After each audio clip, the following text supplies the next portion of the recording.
குறைக்கிறதுக்கு ஆட்சி மாத்தினா கரெக்டா இருக்கும், குறைக்கலாம். அடுத்த ஆட்சி வந்தா நல்லபடியா நடவடிக்கை எடுத்தாங்கன்னா அது குறைக்கிறதுக்கு வாய்ப்பு. இந்த ஆட்சியில எப்போ பார்த்தாலும் ஊழல், இந்த கஞ்சா கடத்தல, அந்த கடத்தல, இந்த கடத்தல ஃபுல்லா வந்துன்னு தான் இருக்கு.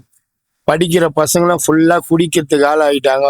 ஒயின் ஷாப் பக்கத்துலேயே, ஸ்கூல் பக்கத்துலேயே ஒயின் ஷாப் வச்சிருக்காங்க.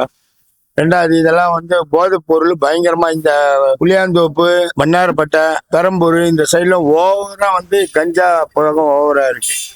அதெல்லாம் குறைங்கன்னா முதல்ல ஆட்சி ஒழுங்கா நடத்துறவங்க ஸ்ட்ரிக்டா இருந்தாதான் இதெல்லாம் நடத்த முடியும். எதிர்கட்சியா இருக்கிறதுனால தான் அவங்க கேட்கறதுனால தான் இப்ப 2000 ரூபாய் இவர் அறிவிச்சோடனே உடனே இவர் 5000 ரூபாய் கொடுத்துட்டாரு. எதுக்கு கொடுத்தாரு?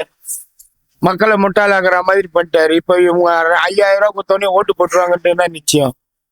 மக்கள் சிந்தனை பண்ணி யாருக்கு ஓட்டு போனோம் மக்கள் கிட்டதான் இருக்குது. மொத்த பேருக்கு 8 கோடி பேருக்கும் 9 கோடி பேருக்கும் இவங்க 5000 ரூபாய் கொடுக்கல. ஒரு 1.25 கோடி இத்தனை பேருக்கு தான் இது பாதி பேருக்கு வராமே ஆயிடுச்சு. நல்லா ஆட்டோ ஓட்டுறேன், நல்லா கேட்டுங்க. எனக்கு 1000 ரூபாய் இன்னும் வரல.